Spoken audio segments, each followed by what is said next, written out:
हमारे Pakistan stock exchange के साथियों, आपको खुशामदीद कहते हैं और बहुत बहुत मुबारक पेश करते हैं ज़फ़र सिक्योरिटीज़ प्राइवेट लिमिटेड की जानिब से माह रमज़ान की बरकतों की, रहमतों की और इसकी इबादत की फजीलत की। आज पहला और इब्तदाई दिन माह रमज़ान का मंडे का और बाजार लगातार चौथे रोज़ मंदी कर गया।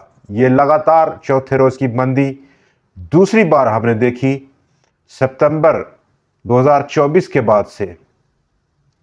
1265 पॉइंट्स की कमी, लेकिन आज सबसे बढ़कर वॉल्यूम्स में बहुत ज़्यादा हद तक कमी देखी गई। तो इस दौरान में कमी हुई जबकि आज ही इंटरनेशनल मॉनेटरी फंड की 9 रुकनी मेंबर टीम वहाँ पर पहुंची है पाकिस्तान में और उसने मुज़ाकरात का आगाज़ कर दिया आज के दिन। ये मुज़ाकरात काफ़ी लंबा चलेंगे 3 मार्च से, क्योंकि आज मंडे से 14 मार्च तक कमोबेश 11 दिन है और इन 11 दिनों के बाद कोई हमें अनाउंसमेंट देखने को मिलेगी। लेकिन यहाँ पर गवर्नमेंट ऑफ पाकिस्तान बहुत पुरुमीद नज़र आ रही है कि इस रिव्यू कामयाब देखा जाएगा।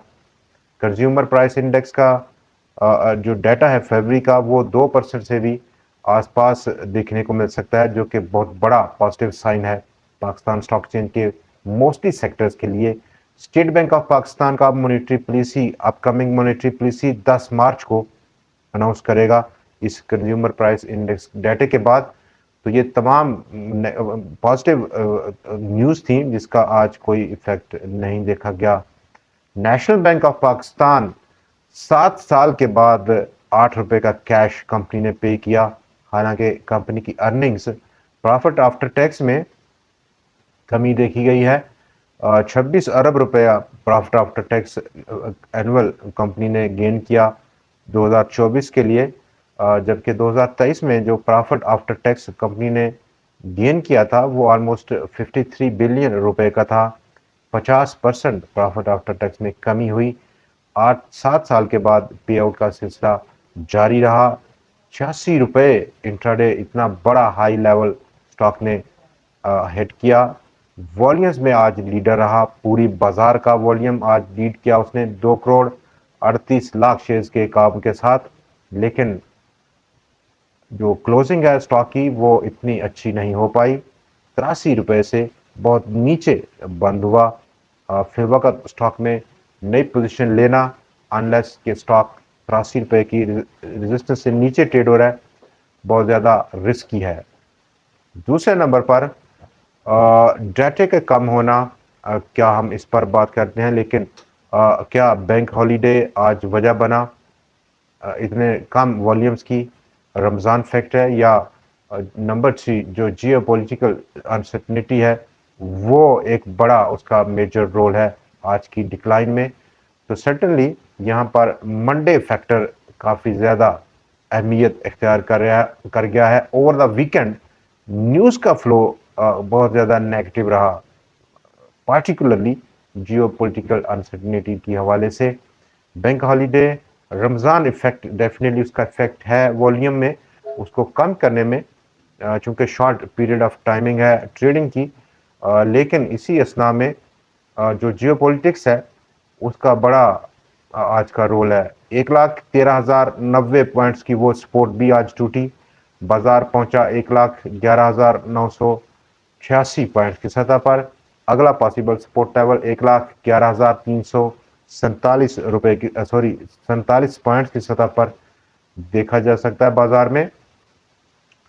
वॉल्यूम्स में ऑलमोस्ट 72% से ज़्यादा की कमी, 27 करोड़ 95 लाख शेयर्स का टोटल आज कारोबार पूरे बाजार का, जिसकी मालियत 18 अरब 20 करोड़ रुपया रही।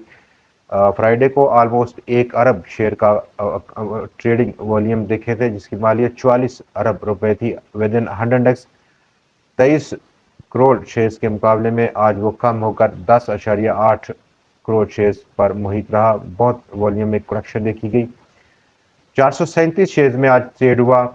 1,73,843 टोटल नंबर ऑफ ट्रेड से कुल आज के 437 शेयर्स में जहां पर खरीदो फरोख्त थी, ताकत का तवाज़ुन स्टिल अभी बीएस की जानब है। 287 शेयर्स में आज कमी रही, 85 शेयर्स की कीमतों में इजाफा और 65 शेयर्स की दाम आज अनचेंज देखे गए। एक बार फिर से फ्राइडे को अगर हम देखें तो 444 शेयर में खरीदो फरोख्त रही थी। 3,58,085 नंबर ऑफ टोटल ट्रेड्स यहाँ पर लगी थी। आज के दिन एंग्रो होल्डिंग का एनुअल रिजल्ट भी अनाउंस हुआ और आज की सबसे टॉप कंट्रीब्यूशन डाउन साइड उसमें रोल प्ले किया, सबसे बढ़कर एंग्रो होल्डिंग ने 400 पॉइंट से ज़्यादा की आज कमी दी। हंड इंडेक्स की मजमूई आज की डाउनफॉल में यूबीएल ने भी उसकी कंट्रीब्यूट किया। सेकेंडली नंबर 3 एमसीबी ने कंट्रीब्यूट किया, मिल्लत, पाकिस्तान पेट्रोलियम, माड़ी पेट्रोलियम, एयरलिंक, बैंक अल हबीब सिस्टम्स लिमिटेड और एफएफसी। ये तमाम वो बड़े इंडेक्स हैवीवेट स्टॉक्स हैं जिन्होंने आज सबसे बड़ी डाउनसाइड कंट्रीब्यूशन दी।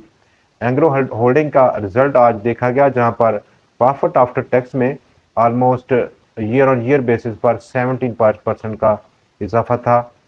43.24 बिलियन रुपए का प्रॉफिट रहा, जो कि 36.87 बिलियन रुपए के मुकाबले में था। ये कंसोलिडेशन प्रॉफिट आफ्टर टैक्स है। कंसोलिडेटेड अर्निंग पर शेयर 26 रुपए और 78 पैसे देखा गया कैलेंडर ईयर 24 के लिए, 20 रुपए 67 पैसे के मुकाबले में।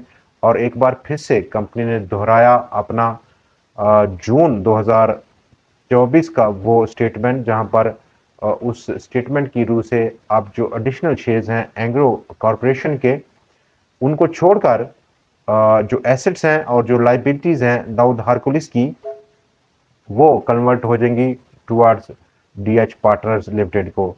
एसेट्स अगर हम देखें तो दाऊद हरकुलिस कंपनी के एसेट्स 1,694 मिलियन रुपए थे और उसकी लाइबिलिटीज़ अगर हम देखें तो 6,879 मिलियन रुपए की लाइबिलिटीज़ भी शिफ्ट होगी टुवर्ड्स दाऊद डीएच पार्टनर्स में।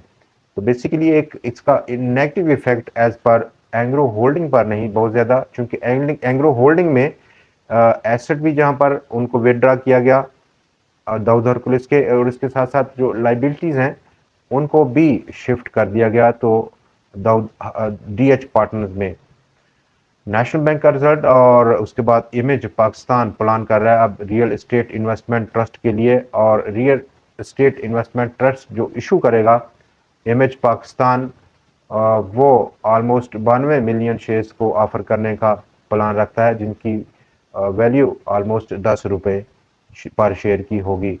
पाकिस्तान का शॉर्ट टर्म का जो लैंडस्केप है फॉरेन एक्सचेंज रिजर्व का, उसमें काफ़ी जो नेगेटिव इफेक्ट हम देख रहे हैं कि शॉर्ट टर्म का 3 माह से 12 माह का जो टर्नओवर है ऑलमोस्ट 30 बिलियन डॉलर्स की पाकिस्तान को मेच्योरिटी है, रीपे करना है। Maturity in terms of foreign currency loans, securities या फिर डिपॉजिट्स। तो इन तमाम को मिलाकर 30 अरब डॉलर्स पाकिस्तान से आउटफ्लो होने की तवक्कुआत हैं, जबकि पाकिस्तान का जो ऑलमोस्ट सबसे बड़ा कंसर्निंग फैक्टर है वो 2.92 बिलियन डॉलर्स की फॉरवर्ड और फ्यूचर कॉन्ट्रैक्ट्स को की एक्सपायरी है पोजीशंस की, जो कि इस पीरियड में पाकिस्तान पे करेगा। ये एक किस्म का एक्स्ट्रा प्रेशर है।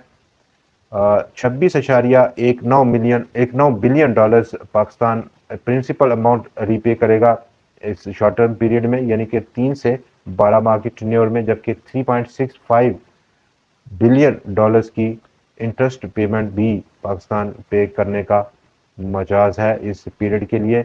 दोस्तों आज के प्रोग्राम में इतना ही, कल फिर आपसे मुलाकात रहेगी नई खबरों, नए तज्जिए और नए शेयर्स के साथ। देखना ना भूलिएगा। खुदा हाफिज़।